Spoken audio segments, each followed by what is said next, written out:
Sir ನಮಸ್ಕಾರ, ನನ್ನ ಧ್ವನಿ ತಲುಪ್ತಾ ಇದೆ ಅಂತ ಭಾವಿಸ್ತೀನಿ. ನಮಸ್ಕಾರ ಸ್ಮಿತಾ, ಕೇಳ್ತಾ ಇದೆ. Yes sir. ಮೊದಲದಾಗಿ ನಾವು ಈ ಗೆಲುವು ಸಂಪಾದನೆ ಮಾಡಿದ್ರಲ್ಲಿ ಯಾರ ಕಾಂಟ್ರಿಬ್ಯೂಷನ್ ಎಷ್ಟು ಅನ್ನೋದ್ರಿಂದ ಪ್ರಾರಂಭ ಮಾಡ್ಬೋದಾ ಅಂತ. ಅಂದ್ರೆ ಮೂರು ಪಕ್ಷಗಳು ಒಗ್ಗಟ್ಟಿನಿಂದ ಚುನಾವಣೆಯನ್ನ ಫೇಸ್ ಮಾಡಿದ್ವು. ಬಿಜೆಪಿ ಆಗಿರಬಹುದು, NCP ಹಾಗೆ ಶಿವಸೇನೆ. ಬಟ್ ಸ್ಟಿಲ್ ಕಾಂಟ್ರಿಬ್ಯೂಷನ್ ಅಂತ ಗಮನಿಸಿದಾಗ ಈ ಮೂವರು ನಾಯಕರ ಪೈಕಿ ಅಜಿತ್ ಪವಾರ್, ಏಕನಾಥ್ ಶಿಂದೆ ಹಾಗೆ ಫಡ್ನವೀಸ್ ಯಾರ ಪಾತ್ರ ಪ್ರಭಾವ ಹೆಚ್ಚಿತ್ತು ಅಂತ ಹೇಳಿ ತಾವು ಗಮನಿಸಿದ ಹಾಗೆ? ಇದೊಂದು ದೊಡ್ಡ ಸುನಾಮಿ ಮತ್ತು ಅಭೂತಪೂರ್ವವಾದ ಮತ್ತು ಐತಿಹಾಸಿಕ ಚುನಾವಣೆಯ ಫಲಿತಾಂಶ ಮಹಾರಾಷ್ಟ್ರ. ಯಾಕಂದ್ರೆ ಮಹಾರಾಷ್ಟ್ರ ಅಂದ್ರೆ ಏನು, it is the second capital, ಅಂದ್ರೆ ಫೈನಾನ್ಷಿಯಲ್ ಕ್ಯಾಪಿಟಲ್ ಆಫ್ ಇಂಡಿಯಾ. ಜೊತೆಗೆ ಇಲ್ಲಿ ಅರ್ಬನ್ ವೋಟರ್ಸ್ ಮತ್ತೆ ರೂರಲ್ ವೋಟರ್ಸ್ ಇದ್ದಾರೆ.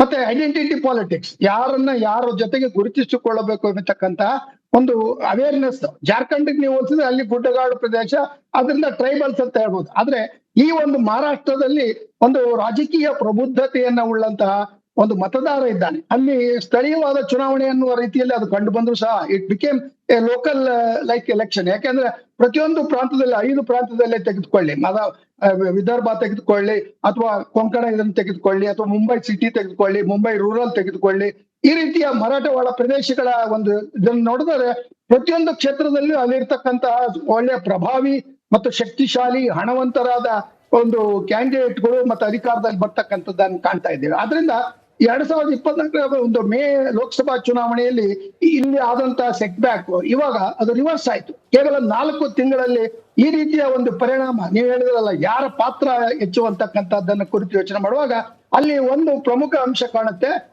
ಶಿಂದೆ ಅವರು ಈ ಇಬ್ಬರನ್ನು, ಅಂದ್ರೆ ಬಿಜೆಪಿಯ ಹಿರಿಯಣ್ಣನನ್ನು ಮತ್ತು ಅಜಿತ್ ಪವಾರ್ ಅಂತಕ್ಕಂಥ ಒಬ್ಬ ಅಧಿಕಾರವನ್ನು ಹಂಚಿಕೊಳ್ತಕ್ಕಂಥ ಸಹೋದ್ಯೋಗಿಯನ್ನ ಪಡೆದಿರ್ತಕ್ಕಂಥದ್ದು ಅವರ ಒಂದು ಜಾಣತನದ ಮೇಲೆ ಬಹುಶಃ ಇದು ಆಯ್ತು ಅಂತಕ್ಕಂಥದ್ದು ಎಲ್ರಿಗೂ ಗೊತ್ತಿರ್ತಕ್ಕಂಥ. ಇಲ್ಲದೆ ಹೋದ್ರೆ ಅವ್ರ ಅಧಿಕಾರಕ್ಕೆ ಬರ್ಲಿಕ್ಕೆ ಸಾಧ್ಯ ಆಗ್ತಿಲ್ಲ. 103 ಇದ್ದಂತ ಬಿಜೆಪಿ ಒಂದು ಅಸಹಾಯಕ ಪರಿಸ್ಥಿತಿಯಲ್ಲಿ ಇದ್ದಾಗ ಶಿಂದೆ ಬಣ ಅವರಿಗೆ ಸೇರಿ ಅಜಿತ್ ಪವಾರ್ ಅವರನ್ನು ಕೂಡಿಕೊಂಡು ಒಂದು ಒಳ್ಳೆ ರೀತಿಯ ಸರ್ಕಾರವನ್ನು ಕೊಟ್ಟಿದ್ದಾರೆ. ಆ ದೃಷ್ಟಿಯಿಂದ ಶಿಂದೆ ಅವರ ಪಾತ್ರ ಒಂದು ರೀತಿಯಲ್ಲಿ ಸಂಖ್ಯೆಯ ದೃಷ್ಟಿಯಿಂದ ನೋಡಿದ್ರೆ ಕಡಿಮೆ ಇರಬಹುದು, ಆದ್ರೆ ಅವರ ಪಾತ್ರ ಇಂತಕ್ಕಂಥದ್ದು ಬಹಳ ಒಂದು ಹೆಚ್ಚಿನ ಮಹತ್ವ ಉಳ್ಳಂತ cementing factor. But on that note, ಈಗ ದೇವೇಂದ್ರ ಫಡ್ನವೀಸ್ ಅವರನ್ನ ತ್ಯಾಗದ ಮೂರ್ತಿ ಅನ್ನೋ ರೀತಿಯಲ್ಲಿ ನೋಡ್ತಿದ್ದಾರೆ. ಆಲ್ರೆಡಿ ಕೈಯಲ್ಲಿದ್ದ ಅಧಿಕಾರವನ್ನ ತ್ಯಾಗ ಮಾಡಿದ್ದಾರೆ. ಈಗ 130ಕ್ಕೂ ಅಧಿಕ ಸ್ಥಾನದಲ್ಲಿ ಬಿಜೆಪಿನೇ ಗೆದ್ದಿದೆ. Why not Fadnavis? ಪ್ರಶ್ನೆ ಬಿಜೆಪಿಯಲ್ಲಿ ಸಹಜವಾಗಿ ಉದ್ಭವ ಆಗಿದೆ. ಅದೇ ಆ ಪ್ರಶ್ನೆಗೆ ಬರ್ತೀನಿ. ಕಾರಣ ಏನಂದ್ರೆ ನಿಜ ನೀವು ಹೇಳಿದ್ದು, ಅವರು ಒಂಥರ ಈ ಮಹಾರಾಷ್ಟ್ರದಲ್ಲಿ ಇರ್ತಕ್ಕಂಥ ಒಬ್ಬ ಚಾಣಕ್ಯ. ನನ್ನ ಪ್ರಕಾರ ಬಹುಶಃ ಅವ್ರಿಗೇನಾದ್ರೂ ಇಲ್ಲಿ ಒಂದು ಉಪಮುಖ್ಯಮಂತ್ರಿ ಸ್ಥಾನವನ್ನ ಇವರು ಮುಂದುವರಿಸಿದ್ರೆ ಸ್ವಲ್ಪ ದಿವಸ ನಂತರ ಅವನ್ನ ಭಾರತ ಬಿಜೆಪಿ ಪಕ್ಷದ ಅಧ್ಯಕ್ಷನನ್ನಾಗಿ ಮಾಡಿದ್ರೆ ಇಡೀ ದೇಶದಲ್ಲಿ ಅವರ ಚಾಣಕ್ಯತನ ಅಥವಾ ಅವರ ಒಂದು ಒಂದು ಪ್ರತಿಭೆ ಇದೆ ಅಥವಾ ಆರ್ಗನೈಸಿಂಗ್ ಸ್ಕಿಲ್ಸ್ ಇದೆ, ಅದನ್ನು ಉಪಯೋಗಿಸ್ಕೋಬಹುದು. ಅದರಿಂದ ಆಲ್ಟರ್ನೇಟಿವ್ಸ್ ಇದೆ. ಅವ್ರಿಗೆ ತ್ಯಾಗ ಮಾಡಿದ್ದಾರೆ ಅಂತಕ್ಕಂಥ ನಿಜ. ನೀವ್ ಹೇಳಿದ ಮಾತನ್ನ ಒಪ್ತೇನೆ. ಯಾಕಂದ್ರೆ ಅವ್ರು ಎಷ್ಟು ಚಾಣಕ್ಯ ಅಂದ್ರೆ ನಾವು ಅದನ್ನ ಇಂಗ್ಲಿಷ್ ನಲ್ಲಿ ನಮ್ಮ ಇದರಲ್ಲಿ ವೆಸ್ಟರ್ನ್ ಫಿಲಾಸಫಿನಲ್ಲಿ ಮೆಕ್ಯಾವೆಲಿ ಅಂತ ಇದ್ದಾನೆ. ಮೆಕ್ಯಾವೆಲಿ ಚಾಣಕ್ಯನನ್ನು ಮೀರಿಸಿದಂತ ತಂತ್ರಜ್ಞಾನ. ಈ ರೀತಿಯ ತಂತ್ರ ಶಕ್ತಿಯನ್ನ ಸ್ಟ್ರಾಟಜಿಯನ್ನ ಉಳ್ಳಂತ ಫಡ್ನವೀಸ್ ಅವರು ನಿಜವಾಗ್ಲೂ ಮುಖ್ಯಮಂತ್ರಿ ಸ್ಥಾನವನ್ನ ಹಿಂದೆ ನಿಭಾಯಿಸಿದ್ದಾರೆ. ಮತ್ತೆ ಅವರಿಗೆ ಅವಕಾಶವನ್ನ ಕೊಡಬೇಕಾದ್ದು ಒಂದು ರೀತಿಯಲ್ಲಿ ಅಗತ್ಯ. ಕಾರಣ ಏನು, ಅವರು ಈ ಸ್ಪರ್ಧೆಯಲ್ಲಿ 132 ಸ್ಥಾನಗಳನ್ನ ಗೆಲ್ಲುವ ಮುಂಚೆ ಯೋಚನೆ ಮಾಡಿದ್ರು.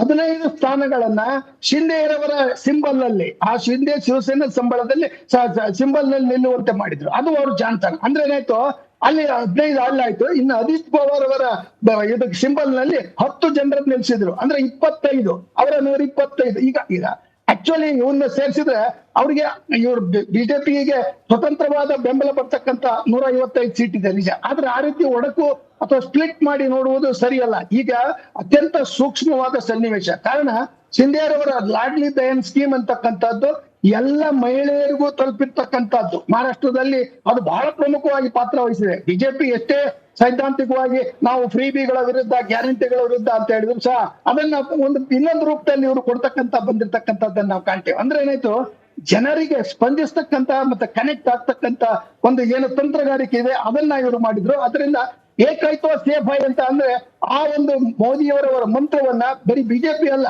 ಶಿಂದೆ ಸಹ ಅದನ್ನ ಮಾಡಿದ್ರು. ಅದರಿಂದ ಅಜಿತ್ ಪವಾರ್ ಸಹ ಅದನ್ನ ಮಾಡಿದ್ರು. ಅಂದ್ರೆ ಏನಾಯ್ತು, ಇವರಿಗೆ ಈಗಿರ್ತಕ್ಕಂಥ ಒಗ್ಗಟ್ಟನ್ನ ಯಾವುದೇ ರೀತಿಯಲ್ಲಿ ಅದಕ್ಕೆ ಒಂದು ರೀತಿಯಲ್ಲಿ ಮುಂದೆ ಡೇಂಜರ್ ಅಥವಾ ರಿಸ್ಕ್ ಬರದ ರೀತಿಯಲ್ಲಿ ಮುಖ್ಯಮಂತ್ರಿ ಸ್ಥಾನವನ್ನ ಹಂಚ್ಕೊಳ್ಬೇಕು. ನನ್ನ ಪ್ರಕಾರ ನಾನು ಅನೇಕ ಚಾನೆಲ್ಗಳಲ್ಲಿ ನಿನ್ನೆ ಹೇಳಿದ್ದೇನೆ, ಏನಂದ್ರೆ 2.5 ವರ್ಷ ಶಿಂದೆ ಅವರಿಗೆ ಕೊಟ್ಟು ನಿಮ್ಮ ಒಂದು ಫುಲ್ ಟರ್ಮ್ ನೀವು ಎಂಜಾಯ್ ಮಾಡಿದಿರಿ, ನಮ್ಮ ಫಡ್ನವೀಸ್ ಅವರಿಗೆ ಇನ್ನೂ 2.5 ವರ್ಷ ಕೊಡಿ ಅಂತಕ್ಕಂತ ಒಂದು ಒಂದು ಒಪ್ಪಂದ ಅಗ್ರಿಮೆಂಟ್ ಅನ್ನ ಮಾಡಿದ್ರೆ ಆ ರೀತಿಯ ಒಂದು ಒಪ್ಪಂದ ಸುಸೂತ್ರವಾಗಿ ಹೋಗ್ತದೆ. ಇಲ್ಲದೆ ಹೋದ್ರೆ ಈ ಶಿಂದೆಯವರ ಏನು ಸೇನಾ ವರ್ಕರ್ಸ್ ಇದ್ದಾರೆ ಅವರು ಬಿಜೆಪಿನಲ್ಲಿ RSS ಬಿಟ್ರೆ ಬಿಜೆಪಿನಲ್ಲಿ ಇರ್ತಕ್ಕಂಥ ವರ್ಕರ್ಸ್ಗೆ ಹೋಲಿಸಿದ್ರೆ ಅವರ ಪಾತ್ರ ಹೆಚ್ಚಿನದಿದೆ. ಅಂದ್ರೆ ಥ್ರೂಔಟ್ ಮಹಾರಾಷ್ಟ್ರ ಶಿಂದೆಯ ಪ್ರಭಾವ ಅಂತಕ್ಕಂಥದ್ದು ಮಹಿಳೆಯರ ಮತಗಳನ್ನ ಪಡೆಯುವುದರಲ್ಲಿ ಹೆಚ್ಚಿನ ಒಂದು ಜವಾಬ್ದಾರಿಯನ್ನ ನಿಭಾಯಿಸಿದೆ ಮತ್ತೆ ಲಾಭ ತಂದುಕೊಟ್ಟಿದೆ ಅಂತ. ಆ ದೃಷ್ಟಿಯಿಂದ ಶಿಂದೆಯವರಿಗೆ ಇವರು ಫಡ್ನವೀಸ್ ತ್ಯಾಗ ಮಾಡ್ತಕ್ಕಂಥ ರೀತಿಯಲ್ಲಿ ಮಾಡೋದಾದ್ರೆ ಇಡೀ ಪಕ್ಷದ, ಯಾಕಂದ್ರೆ ಮುಂದಿನ ಚುನಾವಣೆಗೆ ಇದು ಬಹಳ ಬೇಕು. ಮುಂದೆ 2.5 ವರ್ಷ ಇವರಾದ್ಮೇಲೆ ಫಡ್ನವೀಸ್ ಏನಾದ್ರು ಮುಖ್ಯಮಂತ್ರಿ ಆದ್ರೆ ಇಡೀ ಮಹಾರಾಷ್ಟ್ರ ಏನು ಲೋಕಸಭೆಯಲ್ಲಿ ಮುಖಬಂಧವನ್ನ ಒಯ್ಯಿತ್ತು ಮೋದಿ ಅವರಿಗೆ ಒಂದು ರೀತಿಯಲ್ಲಿ ಅದು ಎಂಬರಾಸ್ ಆಗುವ ರೀತಿಯಲ್ಲಿ ಮಾಡಿತ್ತು, ಅವುಗಳನ್ನ ಪ್ಯಾಚಪ್ ಮಾಡ್ಲಿಕ್ಕೆ ಇದೊಂದು ಒಳ್ಳೆ ಅವಕಾಶ. ಅಂದ್ರೆ ಏನಾಯ್ತು, ಏಕಾಯ್ತು ಸೇಫ್ ಐ ಅಂತಕ್ಕಂಥದ್ದನ್ನ ವಿತಿನ್ ದಿ ವಿನಿಂಗ್ ಅಲಯನ್ಸ್ ಏನಿದೆಯಲ್ಲ ಮಹಾಯುತಿ ಅಲಯನ್ಸ್ ಅಲ್ಲಿ ಅದನ್ನ ಇಟ್ಕೊಂಡ್ರೆ ಬಹುಶಃ ಮುಂದಿನ ದೃಷ್ಟಿಯಿಂದ ಒಳ್ಳೇದಾಗುತ್ತೆ. ಏನಂದ್ರೆ ಅಲ್ಲ, ಈ ಏಕೇತೋ ಸೇಫೆ ಚುನಾವಣೆ ಆಗೋವರೆಗೂ ಓಕೆ ಪ್ರೊಫೆಸರ್, ಬಟ್ ಈಗ ಅಧಿಕಾರದ ಹಪಹಪಿ ಅನ್ನೋದು ಯಾರಿಗಿರೋದಿಲ್ಲ, ಅದರಲ್ಲೂ ರಾಜಕಾರಣಿಗಳಿಗೆ. ಸೊ ಈ ಏಕೇತೋ ಸೇಫೆ ಇವಾಗ ಅಧಿಕಾರ ಹಂಚಿಕೆ ಟೈಮಲ್ಲೂ ಕೂಡ ಅಪ್ಲೈ ಆಗತ್ತಾ ಅಂತ ಹೇಳಿ? ಆಗುತ್ತೆ, ಆಗ್ಬೇಕು. ಆಗದೆ ಹೋದ್ರೆ ಇವ್ರು ಮತ್ತೆ ಈಗ ನೋಡಿ, ನನ್ನ ಪ್ರಕಾರ ಸ್ಮಿತಾ, ನಾನು ಬಹಳ ಫ್ರಾಂಕ್ ಆಗಿ ಮಾತಾಡ್ತೇನೆ. ನನ್ಗೆ ಯಾವ ಪಕ್ಷದ ಇಲ್ಲ, ನಮ್ ದೇಶ ಹಿತ, ನಮ್ ಸಂವಿಧಾನ ಮತ್ತೆ ನಮ್ಮ ನಡುವೆ ಇರ್ತಕ್ಕಂಥ ವಿಚಾರಗಳ ಒಂದು ಪ್ರಚಾರ ಅಥವಾ ಪ್ರಭಾವ, ಆ ದೃಷ್ಟಿಯಿಂದ ಹೇಳ್ತೇನೆ ಅಜಿತ್ ಪವಾರನ್ನ ನೀವು ಯಾವತ್ತೂ ನಂಬಕ್ಕಾಗಲ್ಲ. ಯಾಕಂದ್ರೆ ಆ ಕಡೆಯಿಂದ ಈ ಕಡೆಗೆ, ಈ ಕಡೆಯಿಂದ ಆ ಕಡೆಗೆ ಹೋಗ್ತಕ್ಕಂಥವ್ರು. ಎಕ್ಸಾಕ್ಟ್ಲಿ, ನನಗೆ ಈ ಏಕೇತೋ ಸೇಫೆ ಬಗ್ಗೆ ಅನುಮಾನ ಬಂದಿದ್ದೆ ಅಜಿತ್ ಪವಾರ್ ಫ್ಯಾಕ್ಟರ್ ಇಂದ.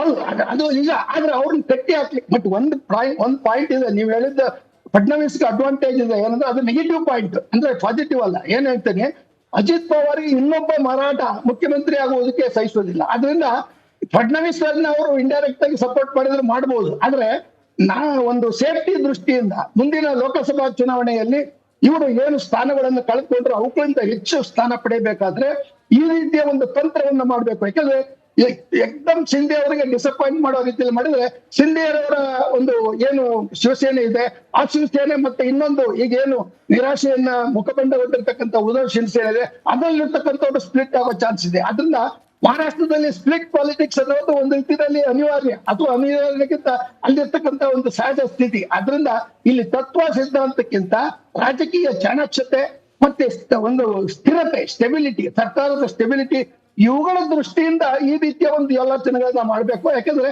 ಬಿಜೆಪಿ ಈಗ ಮೋದಿಯವರವರು ಹೇಳ್ತಾರೆ ದೇವೇಂದ್ರ ಫಡ್ನವೀಸ್ ನನ್ನ ಪರಮ ಮಿತ್ರ ಅಂತ ಹೇಳ್ತಾರೆ. ಅಂದ್ರೆ ಪರಮ ಮಿತ್ರ ಅಂದ್ರೆ ಏನಾಯ್ತು, ಅವರನ್ನ ರಾಷ್ಟ್ರ ಮಟ್ಟದ ಒಂದು ಸ್ಥಾನಕ್ಕೆ ಅವರನ್ನ ಆಹ್ವಾನ ಮಾಡ್ತಕ್ಕಂಥ ಸನ್ನಿವೇಶ ಬರ್ತಾ ಇದೆ. ನಿತಿನ್ ಗಡ್ಕರಿ ಅವ್ರು ಬಿಟ್ಟರೆ ಬಹುಶಃ ಮಹಾರಾಷ್ಟ್ರದಿಂದ ಅತ್ಯಂತ ಪ್ರತಿಭಾವಂತ ಬಿಜೆಪಿ ನಾಯಕ ಅಂದ್ರೆ ಫಡ್ನವೀಸ್ಗೆ ಇನ್ನೂ ಬಹಳ ಫ್ಯೂಚರ್ ಇದೆ.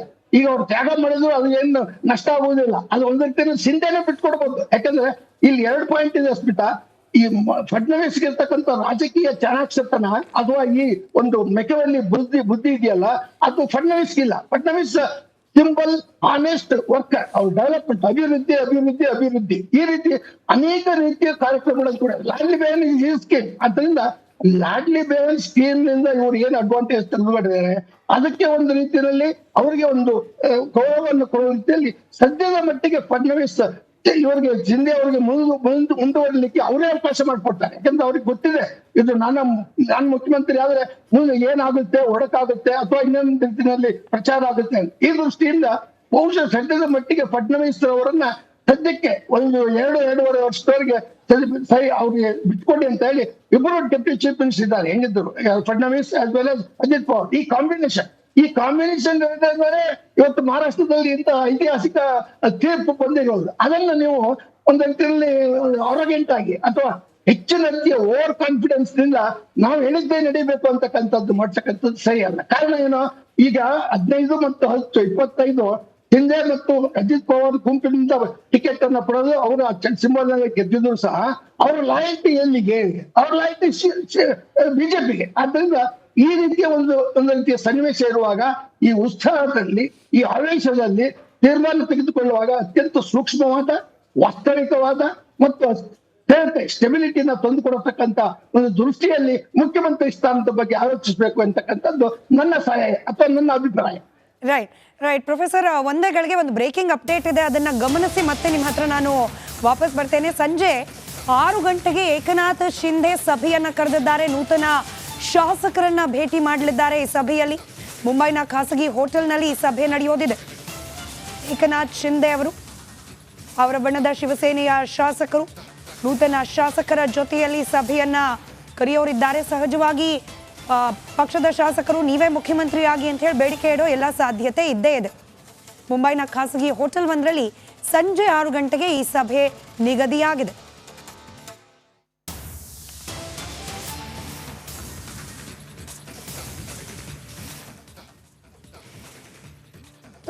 ಪುರಾಣಿಕ್ ಸರ್, ಈಗ ಆಗ್ತಿರುವ ಈ ಬೆಳವಣಿಗೆ ಕಡೆ ಗಮನ ನೋಡೋದಾದ್ರೆ ನಾವು ಇನ್ಫ್ಯಾಕ್ಟ್ ಕಳೆದ ಬಾರಿ ಶಿವಸೇನೆ ಸ್ಪ್ಲಿಟ್ ಆಗಿ ಬಿಜೆಪಿ ಜೊತೆಯಲ್ಲಿ ಶಿಂದೆ ಬಣ ಕೈ ಜೋಡಿಸಿದ್ದೇನೆ, ನೋ ಡೌಟ್ ಅಧಿಕಾರ ಅನ್ನೋ ಒಂದು ಹಪಹಪಿ ಮನಸ್ಸಿನಲ್ಲಿ ಇಟ್ಕೊಂಡೆ.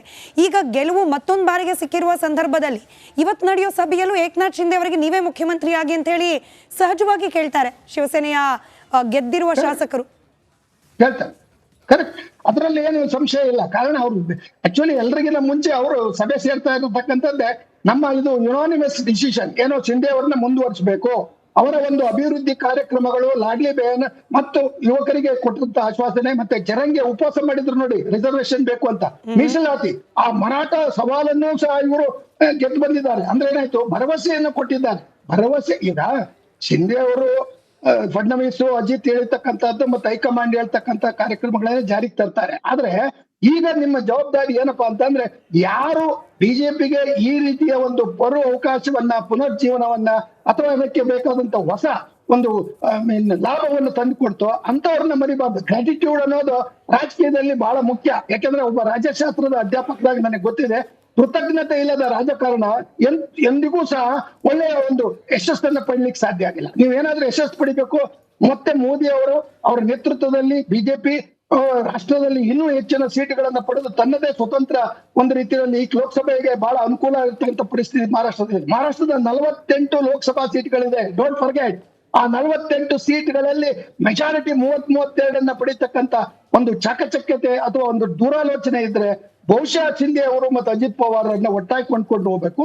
ಮತ್ತೆ ಅಲ್ಲಿ ಹೇಳ್ಬೇಕು, ನಮಗೆ ಹೆಚ್ಚಿಗೆ ಸೀಟ್ ಬಂದಿದ್ರೆ ನಾವು ಮತ್ತೆ ನಿಮಗೆ ತ್ಯಾಗವನ್ನು ಮಾಡ್ತೀವಿ, ಆದ್ರೆ ಕೇವಲ ಅರ್ಧ ಅವಧಿಗೆ ಮಾತ್ರ. ಆ ಕಂಡೀಷನ್ ಹಾಕ್ಬೋದು, ಯಾಕಂದ್ರೆ ರಾಜಕೀಯದಲ್ಲಿ ಈ ರೀತಿಯ ಬದಲಾವಣೆಗಳಾಗ್ತವೆ. ಅದರಿಂದ ನಮ್ದೇನಪ್ಪಾ ಅಂದ್ರೆ, ನಿತೀಶ್ ಕುಮಾರ್ ರೀತಿಯಲ್ಲಿ ಶಿಂದೆ ಅವ್ರನ್ನ ಆ ಒಂದು ರಾಜಕೀಯ ತಂತ್ರಕ್ಕೆ ತಳ್ಳಬೇಡ್ರಿ, ಹೋಗೋದು ಮತ್ತೆ ವಾಪಸ್ ಬರೋದು ಮತ್ತೆ ಅಧಿಕಾರ ಪಡೆಯುವುದು, ಈ ರೀತಿಯ ಸನ್ನಿವೇಶ. ಆದ್ರಿಂದ ಕೆಲವರು ನಿತೀಶ್ ಕುಮಾರ್ಗೂ ಶಿಂದೆಗೆ ಹೋಲಿಸ್ತಾರೆ, but Shinde is a better man. Because ಶಿಂದೆಗೆ ಇರ್ತಕ್ಕಂಥ ಸ್ವಭಾವ ಏನಿದೆ, ಶಾಂತ ಸ್ವಭಾವ ಮತ್ತು ರಾಜಕೀಯ ತಾಳ್ಮೆ ಇದೆ. ಆ ಒಂದು ತಾಳ್ಮೆಯೇ ಅವರನ್ನ ಈ ಮಟ್ಟಕ್ಕೆ ಒಬ್ಬ ಆಟೋ ರಿಕ್ಷಾ ಡ್ರೈವರ್ ಈ ಮಟ್ಟಕ್ಕೆ ಮುಖ್ಯಮಂತ್ರಿ ಸ್ಥಾನಕ್ಕೆ ಬಂದು ಅತ್ಯಂತ ಸ್ಪಷ್ಟವಾದ, ಪ್ರಾಮಾಣಿಕವಾದ, ನೇರವಾದ ರೀತಿಯಲ್ಲಿ ಜನರುಗಳಿಗೆ ಸ್ಪಂದಿಸ್ತಕ್ಕಂಥ ಒಂದು ರಾಜಕೀಯ ನೈಪುಣ್ಯತೆಯನ್ನ ಪಡೆದಿರ್ತಕ್ಕಂಥದ್ದು ನಿಜಕ್ಕೂ ಶ್ಲಾಘನೀಯ. ನಾನಂತೂ ಐ ಅಪ್ರಿಶಿಯೇಟ್. ಎಷ್ಟೋ ಜನ ಡಬಲ್ ಡಿಗ್ರಿ ಪಡೆದಿರ್ತಾರೆ, PhD ಪಡೆದು ಮುಖ್ಯಮಂತ್ರಿಗಳಾಗ್ತಾರೆ. ಅವ್ರಿಗೆ ಇರ್ತಕ್ಕಂಥ ಕಾಮನ್ ಸೆನ್ಸ್, ಇವ್ರಿಗೆ ಇರ್ತಕ್ಕಂಥ ಕಾಮನ್ ಸೆನ್ಸ್ ಏನಿದೆ, ಆ ಒಂದು ಕನೆಕ್ಟ್ ಇದೆ, ಆ ಕನೆಕ್ಟ್ ಬೇರೆಯವರಲ್ಲಿ ಇಲ್ಲ. ಫಡ್ನವೀಸ್ ಅಲ್ಲಿ ಇದೆ. ಈಗ ತಂತ್ರಜ್ಞಾನಿ, ತಂತ್ರದ ಮಾಡೋದ್ರಲ್ಲಿ ಎಕ್ಸ್ಪರ್ಟ್. ನಮ್ಗೆ Fadnavis is fit for national politics. ಮುಂದೆ ಅವ್ರಿಗೆ ಬಹಳ ಅವಕಾಶ ಇದೆ, ಮುಂದೆ ಪ್ರಧಾನ ಮಂತ್ರಿ ಆಗುವ ಅವಕಾಶ ಇದೆ. ಆದ್ರಿಂದ ಅಂತ ಅವಕಾಶಗಳನ್ನ ಕಳ್ಕೊಳ್ಬಾರ್ದು. ನಾವ್ಯಾರು ಬದುಕಿಲ್ಲದೆ ಹೋದ್ರು ಸಹ ಅವರಿಗೆ ಇರ್ತಕ್ಕಂಥ ಭವಿಷ್ಯದ ಬಗ್ಗೆ ನಾನು ಈಗಲೇ ಹೇಳ್ತೇನೆ, ಫಡ್ನವೀಸ್ ಅತ್ಯಂತ ಯಶಸ್ವಿ ರಾಜಕೀಯ ನಾಯಕನಾಗಿ ಇಡೀ ದೇಶದಲ್ಲಿ ಪ್ರಜ್ವಲಿಸಬೇಕಾದ್ರೆ ಈ ರೀತಿಯ ಸನ್ನಿವೇಶಗಳಲ್ಲಿ ತ್ಯಾಗವನ್ನ ಮತ್ತೆ ಅವರು ತೋರಿಸಿ ಇಡೀ ಶಿಂದೆನ ವಾಪಸ್ ಬರ್ಬೇಕು, ಅಜಿತ್ ಪವಾರ್ ಇಬ್ರು ಬರ್ಬೇಕು, ನೀವು ಮುಖ್ಯಮಂತ್ರಿ ಆಗ್ಬೇಕು, ಮತ್ತೆ ರಾಷ್ಟ್ರ ಮಟ್ಟಕ್ಕೆ ನೀವು ಹೋಗ್ಬೇಕು, ನಮಗೆ ಮಹಾರಾಷ್ಟ್ರವನ್ನ ನೋಡಿಕೊಳ್ತಕ್ಕಂಥ, ಅಭಿವೃದ್ಧಿ ಮಾಡ್ತಕ್ಕಂಥ ವೆಲ್ಫೇರ್ ಪ್ರೋಗ್ರಾಮ್ಸ್ ಮಾಡ್ಲಿಕ್ಕೆ ನೀವು ನಮಗೆ ಸಹಾಯ ಮಾಡ್ಬೇಕು ಅಂತಕ್ಕಂಥ ರೀತಿಯಲ್ಲಿ ಮಾಡಿದ್ರೆ ಇದು ಒಂದು ರೀತಿಯಲ್ಲಿ ಕೊಯಲಿಷನ್ ಗೌರ್ಮೆಂಟ್. ಯಾಕಂದ್ರೆ ಪ್ರಾಂತೀಯ ಪಕ್ಷಗಳನ್ನ ಈಗ ನಾವು ತೆಗೆದಾಕಕ್ಕಾಗಲ್ಲ. ಯಾಕಂದ್ರೆ ಮೋದಿಯವರಿಗೆ ಏನು ಇವತ್ತು ಅವರು ಅಧಿಕಾರದಲ್ಲಿದ್ದಾರೆ, ಪ್ರಾಂತೀಯ ಪಕ್ಷಗಳಿಂದನೇ ಅವರಿಗೆ ಅಧಿಕಾರ ಬಂದಿರೋದು. ನಿತೀಶ್ ಆಗ್ಲಿ ಅಥವಾ ಚಂದ್ರಬಾಬು ನಾಯ್ಡು ಆಗ್ಲಿ ಇಲ್ಲದೆ ಇವರು ಅಧಿಕಾರದಲ್ಲಿ ಇರ್ತಿರ್ಲಿಲ್ಲ. ಅದರಿಂದ ಈ ಕಾಂಗ್ರೆಸ್ ಏನು ಒಂದು ರೀತಿಯಲ್ಲಿ ತಂತ್ರವನ್ನ ಮಾಡಿ ಅತ್ಯಂತ ಅಥವಾ ಅತ್ಯಂತ ಅಹಂಕಾರದಿಂದ ವರ್ತಿಸ್ತಾ ಇತ್ತು. ರಾಹುಲ್ ಗಾಂಧಿ ಅವರು ಬರೀ ಕ್ಯಾಸ್ಟ್ ಅಂತ ಹೇಳ್ತಿದ್ರು, ಸಿಂಧೆ ಕ್ಯಾಸ್ಟ್ ವಿಷಯ ಹೇಳಿಲ್ಲ, ಅಭಿವೃದ್ಧಿ ಅಂತ ಹೇಳಿದ್ರು, ಲಾಡ್ಲಿ ಬೇನ್ ಅಂತ ಹೇಳಿದ್ರು. ಮತ್ತೆ ಬೇರೆ ವೃದ್ಧರಿಗೆ, ವಯಸ್ಸಾದವರಿಗೆ ಅವ್ರಿಗೆ ಏನು ಒಂದು ರೀತಿಯಲ್ಲಿ ಸಹಾಯದ ಸೊ ಡೈರೆಕ್ಟ್ ಬೆನಿಫಿಟ್ ಟ್ರಾನ್ಸ್ಫರ್ ಇದೆಯಲ್ಲ, ಅದು ಸೈಲೆಂಟ್ ಆಗಿ ಬಿಜೆಪಿ ಮಾಡಿದ್ದು ಶಿಂದೆ ಅವರ ಮೂಲಕ. ಶಿಂದೆ ಅವರು ಈ ರೀತಿ ಚುನಾವಣೆಗೆ ಮುಂಚೆ ಇದ್ದ ಸಿನಾರಿಯೋನೇ ರಿಪೀಟ್ ಆದ್ರೆ ಒಳ್ಳೇದು ಅಂತ ಹೇಳ್ತಿದ್ದೀರಿ. Shinde being the CM and 2 deputy CMs, ಹಾಗೆ ಹಿಂದಿದ್ದ ಅಭಿವೃದ್ಧಿ ಪ್ಲಸ್ ಕಲ್ಯಾಣ ಯೋಜನೆಗಳು ಮುಂದುವರ್ಸ್ಕೊಂಡು ಹೋದ್ರೆ ಬೆಟರ್ ಅಂತ ಹೇಳಿ ಹೇಳ್ತಾ ಇದ್ದಾರೆ. ಜೊತೆಗೆ ಜನರಿಗೂ ಒಂದು ಗೌರವ ಬರುತ್ತೆ. ಯಾರು ನಿಜವಾಗ್ಲೂ ತ್ಯಾಗ ಮಾಡಿದಾರೋ ಅವರಿಗೆ ಒಂದು ರೀತಿಯಲ್ಲಿ ಮನ್ನಣೆಯನ್ನು ಕೊಟ್ರೆ, ತ್ಯಾಗದ ಒಂದು ವ್ಯಕ್ತಿತ್ವ ಇದೆಯಲ್ಲ ಅದು ನಿಮ್ಮನ್ನ ಇನ್ನೂ ಉನ್ನತ ಮಟ್ಟಕ್ಕೆ ಕೊಂಡೊಯ್ತು. ಸೊ ಫಡ್ನವೀಸ್ ತನ್ನ ಭವಿಷ್ಯದ ದೃಷ್ಟಿಯಿಂದಲಾದ್ರೂ ಈ ರೀತಿಯ ಕೆಲವು